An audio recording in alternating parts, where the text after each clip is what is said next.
Hello everyone, welcome back to my YouTube channel. So guys, nandito po ulit tayo sa farm.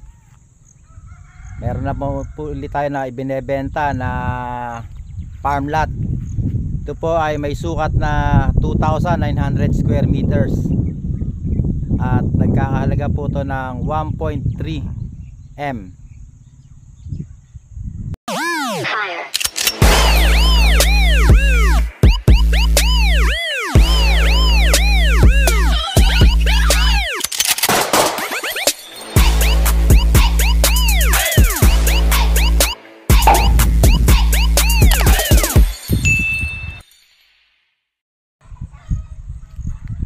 So guys, balik tayo.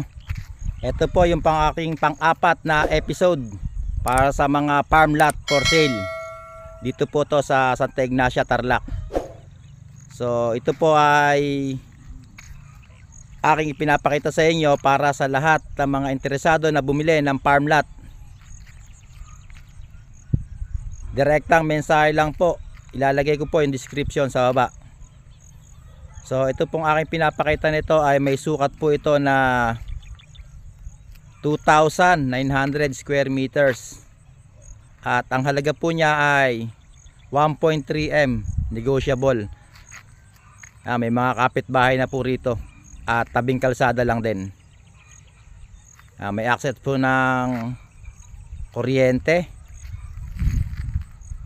Ayun, may fish pond na rin po. Hanggang doon po yung hangganan sa may fish pond, yung 2,900 square meters na ibinebenta na farm lot. Ito naman yung kabilang side, may kapitbahay na rin. So along the road lang po siya. Ayan o, ay ikot po ako. Ayun.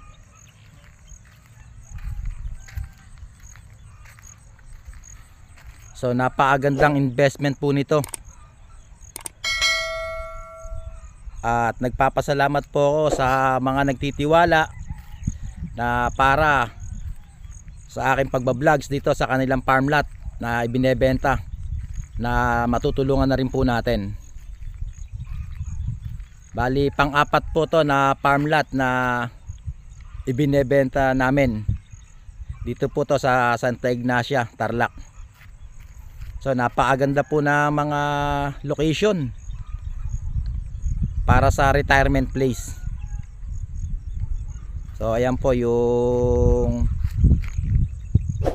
2,900 square meters. Yung may kawayan po, may fish pond po doon.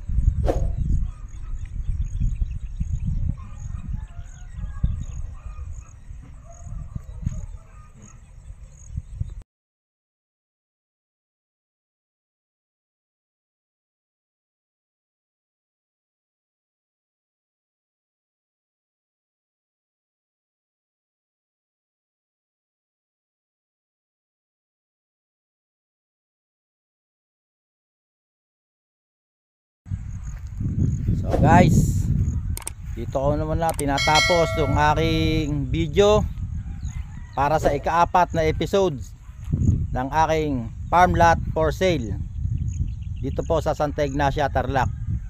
Maraming salamat at hanggang sa muling pagkikita.